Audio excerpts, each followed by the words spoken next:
Hello, everyone. I hope you had a great November and a wonderful Thanksgiving. For this November update, today I thought we'd do something that's a little different. Never done this before, but I thought we would do a question and answer time with Colleen with questions that I often get as I serve in missions. So it may be a little bit different than normal, and a little bit longer than normal, but stick with me because I think if you do, you're going to find some interesting information about me and the ministry that I serve with. So here goes. So why do you serve in missions? Jesus' last words to us were a command to go into all the world, preaching the gospel and making disciples. Some might say that was Jesus' last marching orders to the church. And I have committed my life to this task. I spent the last 26 years serving with Youth with a Mission, or YWAM, and the last 5 of those years serving specifically with YWAM ships, using ships to take the gospel to the ends of the earth. Why do you use ships? Did you know that over 50% of the world's population lives along its coastlines, and over 11% lives on islands? Some of these islands can only be reached by a boat. And a lot of the people that live along the isolated shorelines have very limited resources. With having a boat, we are able to deliver needed resources to them. And this allows us to come in and share the love of God with them. We have seen many communities and even whole islands radically impacted by the love of God. Another benefit of using a ship is that we are self-sustained. We can provide the food, the housing, and the water that our volunteers need right on board the ship. We don't have to add that burden to a community that is already limited on resources. This can be especially key when we're working in an area that was just hit by a natural disaster. What type of ministry do you do from the ship? You know that there are a lot of different types of ministry that we do from the ship, and it's often based on what the needs are in the community that we are serving. But there are 3 different types of ministries that we primarily focus on. The first being medical missions. Here we bring in doctors, dentists, and other specialized medical personnel to these isolated places that often have very little access to specialized medical care. The second thing that we do is natural disaster relief efforts. So we'll come into a community that has just been hit with something such as a hurricane, an earthquake, or a volcano eruption, and we bring in much needed resources and help.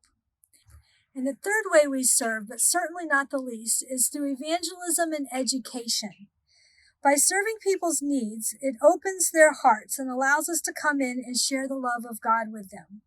With all the ministry that we do, our main purpose is always to bring the lost to Christ and disciple those who know Him.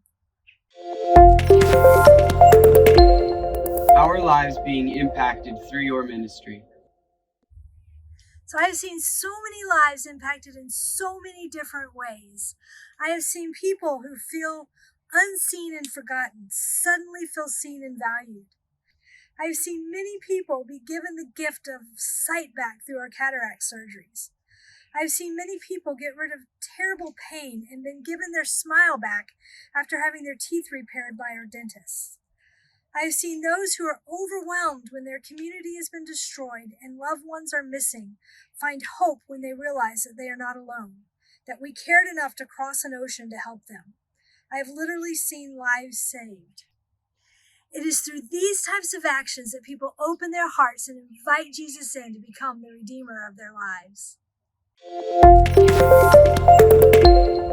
Have you seen your ministry transform entire communities? Let me tell you a story to answer this question.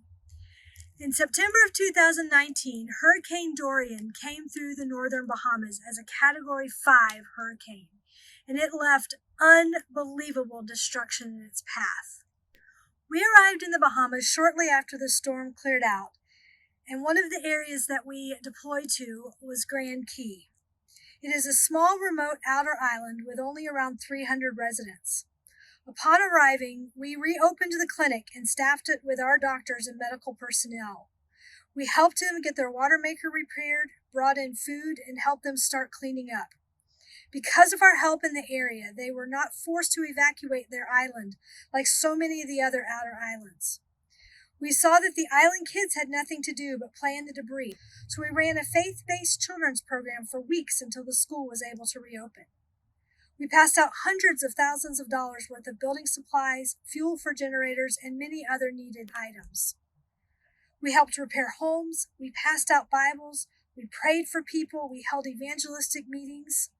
There wasn't a person on the island who wasn't impacted by our presence and shown God's love in the 4 months we spent there.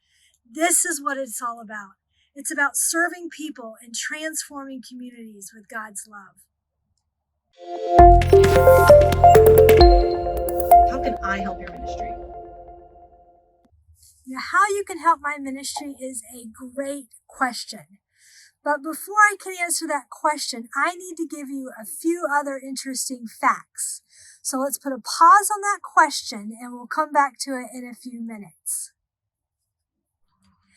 Did you know that I don't get paid by Youth with a Mission, nor do they cover my ministry expenses? I actually pay them to cover any costs that they incur on my behalf. Everyone who serves with YWAM, from the founder to top leadership to the newest volunteer, all practice dependency on God for their financial needs.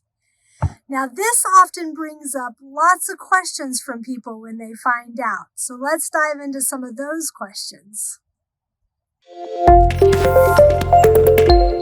If you don't get paid by YWAM, how do you cover your expenses? I depend on donations from friends, family members, churches, and acquaintances to cover my living and ministry expenses. Is it hard having to depend on donations? Well, it isn't easy, but let me tell you a couple of the benefits to not getting paid in a conventional way. Over the last 26 years, I have seen God provide for my needs every month, as well as cover all of my ministry expenses as I travel the world serving Him. He has been so faithful. Living like this has grown my faith in Him, as well as taught me to depend on Him in ways I wouldn't if I got paid in a conventional way. Another really cool thing about me depending on others for my provision is that it allows me to have a team of people standing with me. I am not on my own, and they have a buy-in in everything that I do. As I said before, we are all called to go to the ends of the earth and share the gospel, but not everyone can go. So if you can't go, how can you still do your part in fulfilling the Great Commission? Well, one way is by supporting me. As I said before, when you support me, you are standing with me, and you have a part in all the work that I am doing. It is a wonderful partnership. Now we are ready to get back to the how can you help question. I am currently in need of increasing the amount I receive monthly in support. This will allow me to be more effective in ministry, as I can spend more time focusing on ministry and less time focusing on raising needed funds. After a much-needed break at home, in the new year I am hoping to head out to go work on another ship. I am so excited about this and the ability to get back into doing ministry. But in order to do this, I need to see some extra funds raised in order to cover the travel expenses and some other ministry expenses as I get started again. Would you take a few minutes and just pray about joining my monthly support team? I can assure you that it comes with a reward that has eternal value. Now, I know it can be really easy to say, I can't afford it, but I just want to ask you to take a moment and pray about it. Even if you can only afford $10 a month, it does make a difference. And I can assure you that anything you give up will be returned in a much greater value. If giving monthly just isn't a possibility, would you consider giving randomly as you are able? I assure you it does make a huge difference. And you are not just investing in me. You are investing in seeing the gospel brought to the ends of the earth and seeing the Great Commission fulfilled. For those of you who are already supporting me, let me just tell you how much I appreciate you. Thank you so much. I could not do all of this ministry without you with me. You truly do have a part in all that God is doing through us.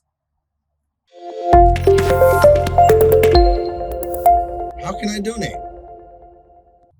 If you would like information on how to partner with me, you can go to my website here at www.colleencrawford.info. There's also a donation link in the description of this video. Please reach out to me if you'd like any more information on what I do or how you can be a part. Thank you so much for your consideration. So there you have it. That concludes our questions and answers with Colleen's session. I hope you enjoyed that. Please stay tuned to my December update to hear more about what's coming up in the new year. And I hope and pray you all have a very merry and blessed Christmas. Bye!